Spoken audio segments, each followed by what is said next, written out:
আজকে বানাবো খাসির চর্বি দিয়ে ঘুগনি। তো সবার ১ম এ আমরা মটরটাকে সিদ্ধ করে নেব, ঘুগনির মটরটাকে। তো প্রেসার কুকারে কিছু গরম মসলা দেবো, হচ্ছে তেজপাতা আর গোটা গরম মসলা। গোটা গরম মসলার মধ্যে দেব দারচিনি, এক টুকরো লবঙ্গ আর ৩ থেকে ৪ টে এলাচ। এলাচটাকে আমরা একটু ফাটিয়ে নিয়ে দেবো।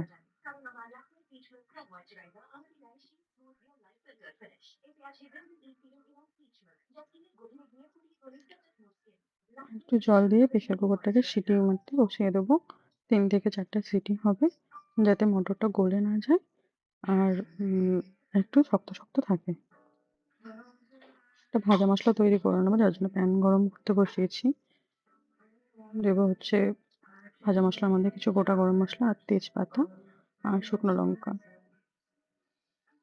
যে যেরকম ঝাল খায় সে সেরকম ঝালটা অ্যাডজাস্ট করে দিয়ে নেবে। গোটা মসলাগুলো একটু হালকা ভাজা, ভাজা হলে তারপরে আমরা জিরে আর ধনেটাকে এর সাথে দিয়ে দেবো। গোটা জিরে আর গোটা ধনে, জিরে আর ধনে নিয়েছি, এটাকে দিয়ে দেবো। হালকা ভাজা, ভাজা হলে সেন্টটা বেরিয়ে আসলে এটাকে আমরা মিক্সিতে দিয়ে একটা পাউডার তৈরি করে নেব, যেটা আমাদের ঘুগনিতে যাবে।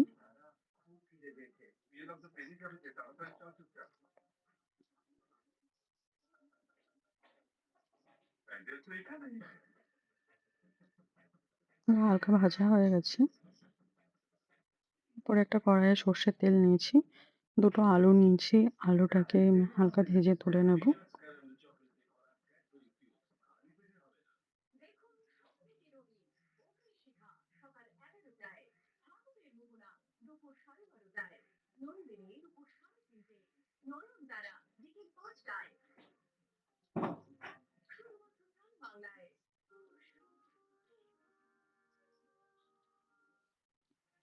আলুতে একটু নুন আর হলুদ দিয়ে নেব। নুন, হলুদ দিয়ে আলুটাকে একটু ভেজে তুলে রাখবো। নুন,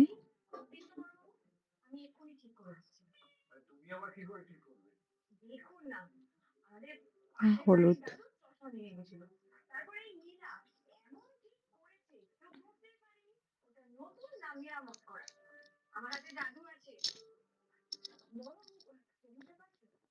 নুন, হলুদ দিয়ে হালকা করে ভেজে আলুটাকে তুলে রাখবো, লাল লাল করে ভেজে।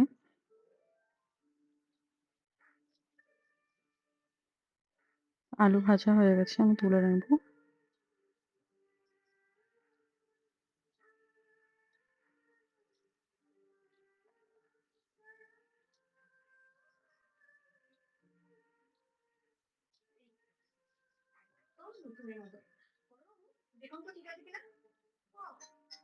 এই তেলেই আমরা ফোড়ন দিয়ে নেব।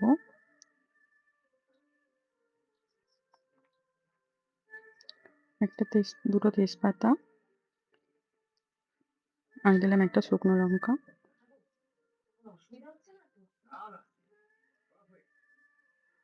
আর দেবো হচ্ছে একটু সাদা জিরে। ফোড়নটা হালকা ভাজা হলে আমরা দিয়ে দেবো হচ্ছে পেঁয়াজ কুচি। আমি একটা বড় সাইজের পেঁয়াজ কুচি করে নিয়েছি। ফোড়নটা একটু ভাজা হয়ে গেলে, ফোড়নটা হালকা ভাজা, ভাজা হয়ে গেছে, আমরা দিয়ে দেবো একটা বড় সাইজের পেঁয়াজ নিয়েছি, ওটা কুচি করে নিয়েছি, দিয়ে দেবো। পেঁয়াজটাকে গোল্ডেন ব্রাউন করে ভেজে নেব।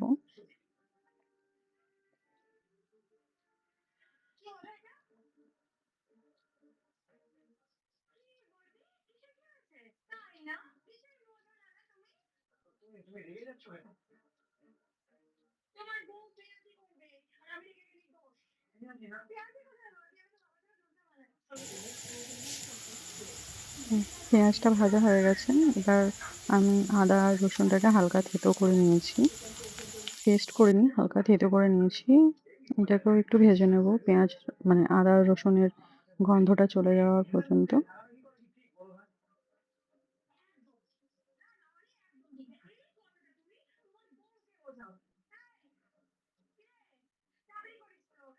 ভাজা, ভাজা হয়ে গেছে, গন্ধটা চলে গেলে আমি একটা বড় সাইজের টমেটো নিয়েছি, যেটা টুকরো, টুকরো করে কেটে নিয়েছি। সেটাকে আমরা দিয়ে দেবো। বড় সাইজের টমেটো নিয়েছি একটা।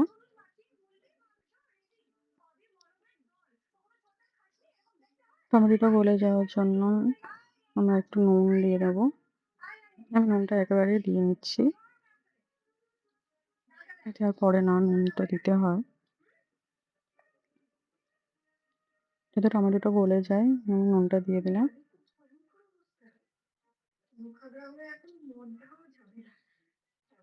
আর নুনের সাথে আমি গ্যাসের ফ্লেমটা স্লো করে বাকি গুঁড়ো মশলাগুলো দিয়ে দিচ্ছি। দিয়ে দিচ্ছি হলুদ গুঁড়ো,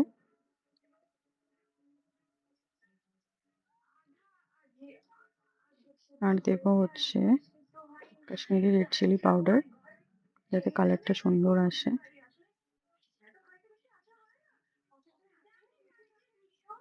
তার সাথে দেবো হচ্ছে যে ভাজা মশলাটা আমরা নিজে মিক্সিতে গুঁড়ো করে নিয়েছিলাম, সেই ভাজা মশলাটাকে দিয়ে দেবো।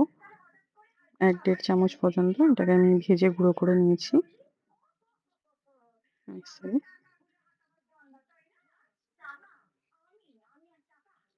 ১ থেকে ১.৫ চামচ দিয়ে নেবো।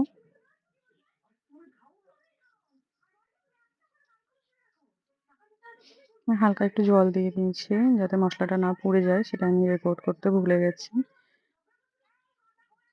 ভালো করে আমরা মিশিয়ে নেবো, টমেটোটা যাতে গলে যায়। টমেটোটা গলে যাওয়া পর্যন্ত আমরা অপেক্ষা করব। টমেটোটা গলে গেছে। এবারে আমি যে আলুগুলো ভেজে রেখেছিলাম সেই আলুগুলো দিয়ে দেবো। আর সাথে দেবো হচ্ছে মানে আলুর সাথেই দিয়ে দেবো হচ্ছে চর্বি।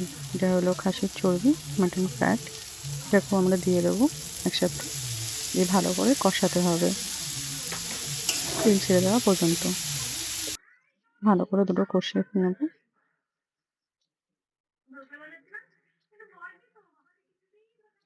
আমি প্রথমেই অল্প তেল দিয়েছিলাম, যেহেতু খাসির চর্বি, চর্বি দিলে তেল বেরোবে অনেকটাই। ভালো করে কষে নিতে হবে যাতে আলুটাও সিদ্ধ হয়ে যায়।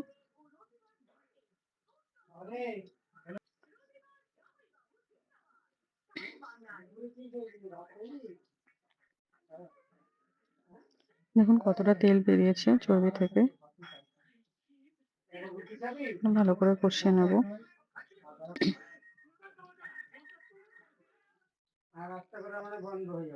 আর একটু ভালো করে কষিয়ে নিয়ে আমরা সিদ্ধ করে রাখা মটরটা দিয়ে দেবো।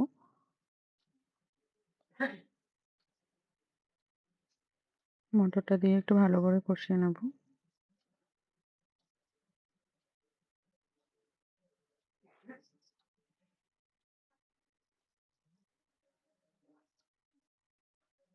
আমি আগেই একটু বেশি নুন দিয়েছিলাম, যার কারণে আমি আর নুন দেবো না এখন।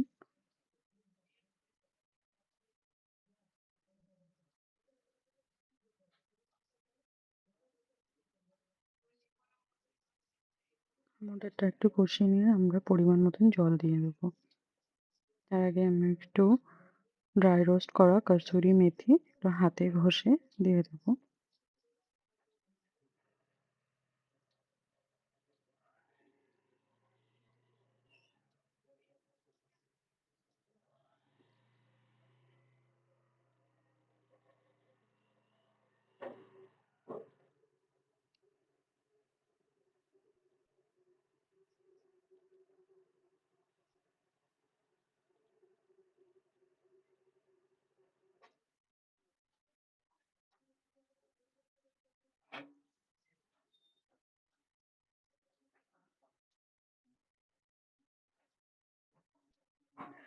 আমি লঙ্কা কুচিটা দিতে ভুলে গেছিলাম প্রথমে, এখন দিয়ে দিলাম।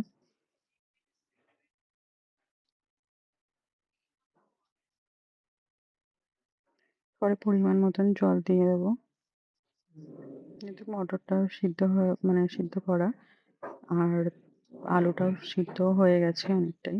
একটু বাকি জলের মধ্যে সিদ্ধ হয়ে যাবে।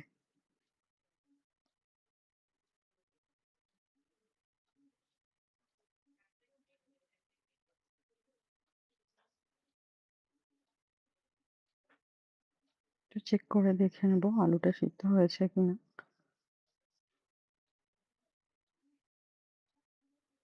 আলুটা পুরোপুরি সিদ্ধ হয়ে গেছে।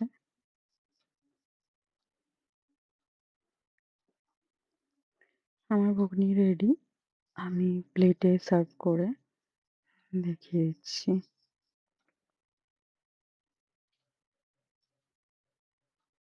উপর থেকে একটু পেঁয়াজ আর লঙ্কা কুচি দিয়েছি।